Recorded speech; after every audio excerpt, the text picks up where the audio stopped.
8 बजे के बुलेटिन में इंडिया न्यूज पर स्वागत है आप सभी का। मैं आपके साथ अंजलि मुदगल। सबसे पहले आपको खबरें सुपरफास्ट अंदाज में दिखाते हैं। दिल्ली में आज नीति आयोग की गवर्निंग काउंसिल की बैठक, प्रधानमंत्री नरेंद्र मोदी करेंगे बैठक की अध्यक्षता। यूपी बीजेपी में राजनीतिक उठापटक के बीच योगी का दिल्ली दौरा, आज नीति आयोग की बैठक में होंगे शामिल, पीएम मोदी से हो सकती है मुलाकात। नीति आयोग की बैठक को लेकर राजस्थान के मुख्यमंत्री भजनलाल शर्मा, गुजरात के मुख्यमंत्री भूपेंद्र पटेल, छत्तीसगढ़ के मुख्यमंत्री विष्णुदेव साय, असम के मुख्यमंत्री हेमंता बिस्वा शर्मा दिल्ली पहुंचे। नीति आयोग की बैठक में विकसित भारत 2047 दस्तावेज पर होगी चर्चा। 27 से 29 दिसंबर 2023 के दौरान आयोजित मुख्य सचिवों के तीसरे राष्ट्रीय सम्मेलन की सिफारिशों पर भी होगी चर्चा। नीति आयोग की बैठक में पेयजल की पहुंच, बिजली की गुणवत्ता, स्वास्थ्य की पहुंच, स्कूली शिक्षा की पहुंच और गुणवत्ता जैसे कई मुद्दों पर चर्चा होगी।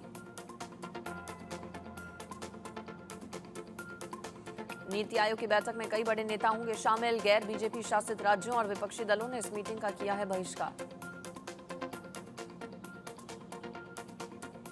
नीति आयोग की बैठक को लेकर विपक्ष को झटका, पश्चिम बंगाल की सीएम ममता बनर्जी होंगी शामिल, झारखंड के मुख्यमंत्री हेमंत सोरेन भी हो सकते हैं शामिल। सूत्रों के हवाले से खबर, आज शाम बीजेपी मुख्यालय में पीएम मोदी और बीजेपी अध्यक्ष जेपी नड्डा करेंगे बीजेपी शासित राज्यों के मुख्यमंत्रियों के साथ बैठक।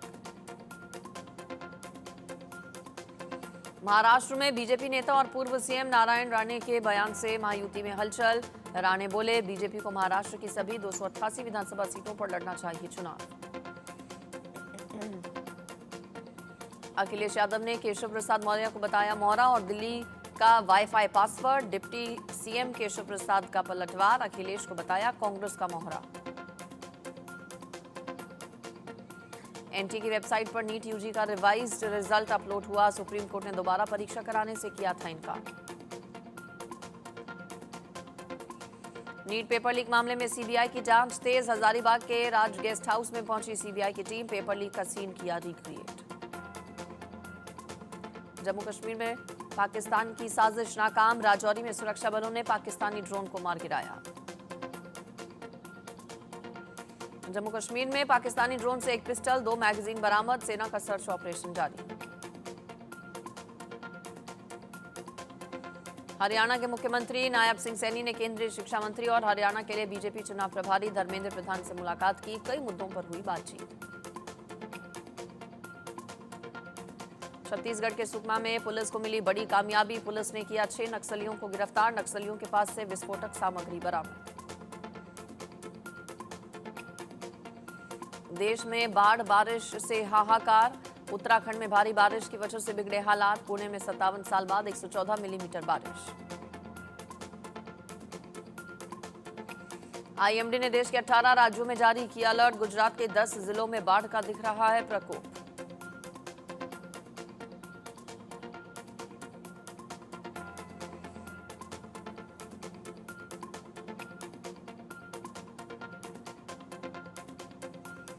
आखिरी ओवर में हारकर महिला एशिया कप टूर्नामेंट से बाहर हुआ पाकिस्तान, अब भारत श्रीलंका के बीच रविवार को होगा फाइनल मुकाबला। टी20 वर्ल्ड कप 2024 का खिताब जीतने के बाद आज भारतीय टीम की श्रीलंका से मुकाबला, नए कोच और नए कप्तान के साथ लय में टीम इंडिया।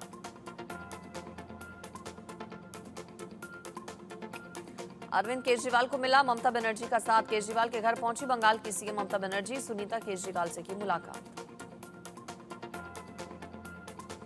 लखनऊ एयरपोर्ट पर कांग्रेस सांसद राहुल गांधी ने किसानों से मुलाकात की, अजय राय बोले, राहुल गांधी को किया जा रहा प्रताड़ित।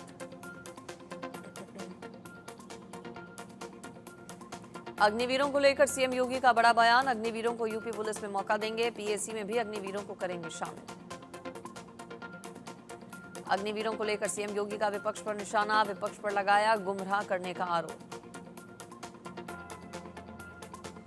राजस्थान ने भी दिया अग्निवीरों को आरक्षण, सीएम भजनलाल शर्मा बोले, मैं करगिल युद्ध की 25वीं वर्षगांठ पर उन बहादुरों के सामने झुकता हूं जिन्होंने अपनी मातृभूमि के लिए खुद को बलिदान कर दिया।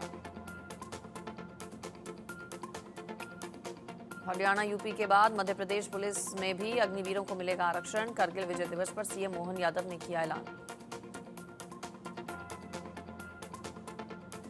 छत्तीसगढ़ सरकार भी पुलिस और वन रक्षक भर्ती में अग्निवीरों को देगी आरक्षण। शुक्रवार को मुख्यमंत्री विष्णुदेव साय ने की घोषणा। मनीष सिसोदिया को कोर्ट से बड़ा झटका। मनीष सिसोदिया की न्यायिक हिरासत बढ़ी। बीआरएस नेता के कविता को भी कोर्ट से नहीं मिली राहत। कोर्ट ने 31 जुलाई तक बढ़ाई न्यायिक हिरासत। सीबीआई मामले में बढ़ाई गई न्यायिक हिरासत। गैंगस्टर अनमोल बिश्नोई और रोहित गोदारा के खिलाफ स्पेशल मकोका कोर्ट ने जारी किया गैर जमानती वारंट। 14 अप्रैल को सलमान खान के घर पर हुई फायरिंग से जुड़ा पूरा मामला।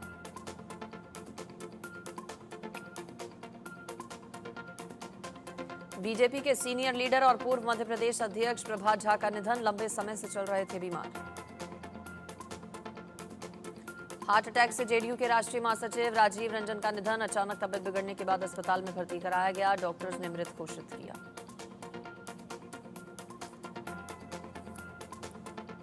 भुवनेश्वर रेलवे स्टेशन के पास मालगाड़ी के 2 डिब्बे पटरी से उतरे। हादसे के बाद यातायात हुआ बाधित। छत्तीसगढ़ के बालोद में बरगद पेड़ से टकराई ट्रेन। पटरी से उतरा इंजन। घटना में पायलट को लगी चोट। बिहार के सीतामढ़ी में रेलवे पुलिस की बर्बरताई सामने। युवक की लाठी डंडे से जमकर की पिटाई। गंभीर हालत में अस्पताल में कराया गया भर्ती। बिहार के पूर्णिया में 20 करोड़ की लूट। तनिष्क के शोरूम में कस्टमर बनकर घुसे बदमाश। सीसीटीवी में कैद हुई पूरी वारदात। सीबीआई ने अमेरिका की एफबीआई के साथ मिलकर किया साइबर फ्रॉड करने वाले अंतर्राष्ट्रीय गिरोह का भंडाफोड़। 43 आरोपी पकड़े गए। साइबर फ्रॉड के आरोपी गुरुग्राम से कॉल सेंटर चलाकर विदेशी नागरिकों को ठग रहे थे। सीबीआई ने एफबीआई और इंटरपोल की मदद से ऑपरेशन को दिया अंजाम। साइबर फ्रॉड मामले में गुरुग्राम की डीएलएफ साइबर सिटी से चलाया जा रहा था call centre. 130 computer, hard disk, 65 mobile phone और 5 लैपटॉप किए गए बरामद। उड़ीसा, छत्तीसगढ़, पूर्वी राजस्थान, दक्षिण गुजरात और केरल में हल्की से मध्यम बारिश के साथ कुछ स्थानों पर होगी भारी बारिश। कोंकण और गोवा, विदर्भ और मध्य प्रदेश के कुछ हिस्सों में मध्यम से भारी बारिश की संभावना। गुजरात के नवसारी में बाढ़ जैसे हालात। खतरे के निशान से ऊपर बह रही है पूर्णा नदी। 30,000 से ज्यादा लोग बाढ़ से प्रभावित। गुजरात के डांग में उफान पर नदी नाले। भारी बारिश के बाद रौद्र रूप में नदियां। लोगों को हो रही है परेशानी। उत्तराखंड में मानसून की बारिश का दौर लगातार जारी। उत्तरकाशी की यमुनोत्री धाम में बादल फटने से सैलाब। लोगों में अफरा तफरी का माहौल। मध्य प्रदेश में एक्टिव हुआ मानसून। भोपाल, विदिशा, रायसेन में भारी बारिश। मौसम विभाग ने जारी किया अलर्ट। एमपी के निवाड़ी में बारिश का तांडव। तेज बारिश में भरभराकर गिरा मकान। हादसे में पूरा परिवार मलबे में दबा। महाराष्ट्र में बारिश के कारण नंदुरबार रेलवे स्टेशन पर ट्रेनों की आवाजाही प्रभावित हुई। सूरत जाने वाली एक ट्रेन कई घंटों की देरी से चली। असम के डिब्रूगढ़ इलाके में बाढ़ के कारण आम जीवन पर असर। बाढ़ और भूस्खलन के कारण भंगामुर गांव के निवासी हुए हैं प्रभावित। लगातार बारिश के कारण गुजरात के नवसारी में बाढ़। नवसारी नगर पालिका ने शहर के बाढ़ प्रभावित इलाकों में फंसे लोगों के लिए 20,000 भोजन के पैकेट्स तैयार किए। महाराष्ट्र में कोल्हापुर जिला प्रशासन ने बाढ़ प्रभावित क्षेत्रों में 5,849 लोगों को सुरक्षित जगहों पर पहुंचाया। यहां खतरे के निशान से ऊपर बह रही है पंचगंगा नदी। देश के कई इलाकों में मूसलाधार बारिश की वजह से जलभराव। राजधानी दिल्ली की सड़कों पर पानी भरने से लोगों को आने जाने में हुई परेशानी। आम आदमी पार्टी ने हरियाणा के लिए चुनाव प्रचार अभियान का किया ऐलान। पार्टी की अगले 15 दिनों में 45 बड़ी रैलियां करने की तैयारी। आज से 2 दिन के हरियाणा के दौरे पर रहेंगी सुनीता केजरीवाल। आज और कल हरियाणा के अंबाला, रोहतक और भिवानी में करेंगी चुनाव प्रचार।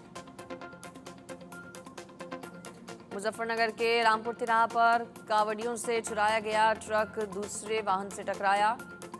एक व्यक्ति गंभीर रूप से घायल। यूपी में कावड़ रूट पर दुकान मालिकों के नाम लिखने के मामले पर सुप्रीम कोर्ट की अंतरिम रोक रहेगी जारी। कोर्ट ने यूपी सरकार के जवाब दाखिल करने के बाद आदेश दिया। हरिद्वार में कावड़ रूट पर पड़ने वाली मस्जिद और मजारों को तिरपाल से ढका गया। बाद में मस्जिद और मजारों से पर्दा हटा लिया गया। मस्जिद मजार को तिरपाल से ढकने पर उत्तराखंड के पर्यटन मंत्री सतपाल महाराज बोले, कोई विवाद नहीं हो इसलिए ऐसा किया गया। यूपी के गोंडा में कर्नलगंज कोतवाली क्षेत्र से एक फूल व्यापारी अगवा। पुलिस के मुताबिक अपहरणकर्ताओं ने फोन पर 60 लाख रुपए फिरौती मांगी। 4 टीमें गठित कर पुलिस कर रही अपहरणकर्ताओं की तलाश। तमिलनाडु के कोयम्बटूर में महाली अम्मन मंदिर को मोर पंखों से सजाया गया। भक्तों ने की पूजा अर्चना। अमेरिका के पूर्व राष्ट्रपति डोनाल्ड ट्रंप ने की इजरायली पीएम नेतन्याहू से मुलाकात। बोले 2020 में चुनाव जीता होता तो गाजा युद्ध नहीं होता। पाकिस्तान में पीटीआई का भयंकर विरोध प्रदर्शन। पुलिस ने सैकड़ों कार्यकर्ताओं को गिरफ्तार किया। पाकिस्तान के पूर्व प्रधानमंत्री इमरान खान और दूसरे नेताओं की रिहाई की मांग कर रहे हैं प्रदर्शनकारी। ऑक्सफोर्ड यूनिवर्सिटी के चांसलर बनना चाहते हैं इमरान खान। विश्वविद्यालय के छात्र रह चुके हैं पूर्व पाकिस्तानी पीएम। ब्रिटेन के पूर्व प्रधानमंत्री टोनी ब्लेयर और बोरिस जॉनसन ऑक्सफोर्ड यूनिवर्सिटी के चांसलर बनने की दौड़ में आगे। फिलहाल ऑक्सफोर्ड यूनिवर्सिटी में चांसलर का पद है खाली। पेरिस ओलंपिक का हुआ आगाज। पीवी सिंधु के नेतृत्व में उद्घाटन समारोह में भारत का हुआ जोरदार स्वागत।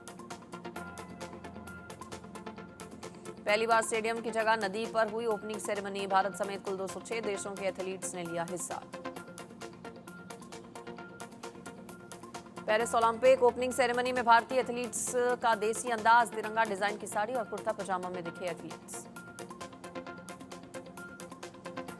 आया नाकामुरा ने पेरिस ओलंपिक 2024 के उद्घाटन समारोह में किया प्रदर्शन।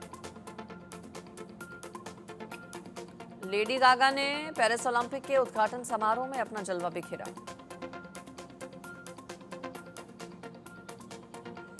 पेरिस ओलंपिक में भारत के खिलाड़ी इतिहास रचने को तैयार। निशानेबाजी, मुक्केबाजी, बैडमिंटन, हॉकी समेत भारत के आज कई मुकाबले। पेरिस ओलंपिक में आज निशानेबाजी में 10 मीटर मिश्रित टीम क्वालिफिकेशन। दोपहर 12:30 बजे संदीप सिंह, एलावेनिल साथ ही साथ अर्जुन लगाएंगे निशाना। रमिता जंदल भी निशानेबाजी में आजमाएंगी किस्मत।